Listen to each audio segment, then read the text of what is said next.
पढ़ाई करने बैठते हैं तो नींद आ जाती है, नींद नहीं भी आती है तो कुछ समझ में नहीं आता, समझ में भी आ जाता है तो याद नहीं रहता, याद करके जाते हैं तो परीक्षा में इतना डर जाते हैं कि सब भूल जाते हैं। अरे भाई, तुम आदमी हो या पजामा हो? ये वीडियो तुमने क्या सुनने के लिए खोला था? कि तुमको कोई जड़ी बूटी बता देंगे कि ये घोल कर खा जाओ तो नींद नहीं आएगी, सब समझ में आ जाएगा, एग्जाम में टॉप कर लोगे। अगर सच में यही सब सोचकर वीडियो देख रहे हो तो बहुत बड़े बेवकूफ हो तुम। पहले तो मुझे ये बताओ कि क्या तुम मंदबुद्धि हो? अगर ऐसा है तो ये वीडियो तुम्हारे लिए नहीं है, फिर तुम आराम करो। लेकिन अगर सब कुछ सही है तुम्हारे दिमाग में तो फिर इतनी समस्याएं क्यों है तुमको? आज मैं तुमको ये सब नहीं बोलूंगा कि पढ़ाई करने का क्या फायदा होता है, अच्छा भविष्य बन जाता है, सब लोग तुम्हारे चरणों में गिर जाते हैं, तुम कलेक्टर बन जाओगे, क्योंकि मुझे मालूम है कि ये सब नहीं होगा। क्योंकि जिनके साथ ये सब होना है वो YouTube पर ये सर्च नहीं करते कि पढ़ाई करते समय नींद आती है, सुबह उठ नहीं पाते, पढ़ाई में मन नहीं लगता, पढ़ाई करने के बस की नहीं होती।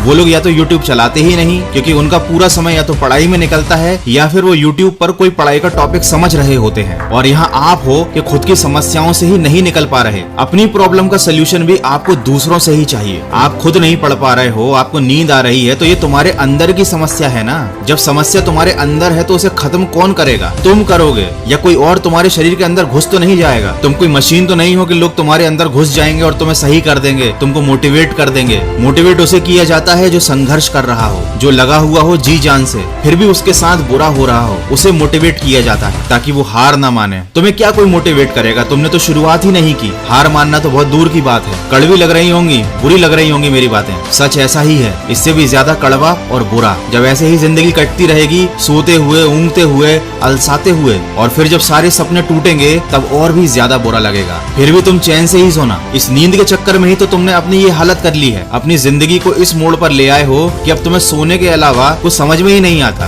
देखो, अभी भी टाइम है, तुम्हारे पास आखिरी समय बचा है, आखिरी मौका बचा है। नींद आ रही है तो मुंह पे पानी मार लो, नींद आ रही है तो जाकर नहा लो। अगर ठंड ज्यादा लग रही है, ये सब नहीं कर सकते तो थोड़ी देर के लिए किताब को बंद करो और थोड़ी सी दौड़ लगा कर आओ, सारी नींद भाग जाएगी। फिर से पढ़ने बैठ जाओ, फिर दौड़ कर आओ, फिर किताब के साथ में बैठो, फिर थोड़ा दौड़ो, फिर थोड़ा पढ़ो। जब थक जाओगे तो पढ़ाई भी हो जाएगी और रात में ऐसी नींद आएगी जो जिंदगी में कभी नहीं आई होगी। और दिल को सुकून भी होगा कि जितनी पढ़ाई करनी थी उतनी पढ़ाई भी हो गई। अरे ऐसा अफसोस करके क्यों सोना कि पढ़ाई करनी थी लेकिन पढ़ नहीं पाए, पढ़ने की बजाय सोने लग गए। इससे तो अच्छा है ऊपर वाला तरीका, आजमाओ, थोड़ी दौड़ लगाओ, थोड़ी पढ़ाई करो, क्योंकि मोटिवेशनल वीडियो सुनने से तुम्हारी नींद नहीं भागेगी। यहाँ तुमने अपना मोबाइल साइड में रखा और वहाँ तुम्हारी आंख बंद। बहुत से लोग बहाना बनाएंगे कि हम दौड़ भी नहीं सकते, तो भैया नाच लो थोड़ी देर, गाना गा लो, गाना बजा लो, 15 मिनट पढ़ाई करो, 5 मिनट नाचो, फिर 20 मिनट पढ़ाई करो, फिर 5 मिनट नाचो। क्या पता तुमको ऐसे ही पढ़ाई करने में मजा आने लगे। आज बहुत से लोग सोच रहे होंगे कि मन की आवाज वाले सर शायद पागल हो गए हैं। पागल नहीं हुआ हूँ, तुमको पागल होने से बचा रहा हूँ। तो जल्दी से वीडियो को बंद करो और जो बताया है वो करना शुरू करो।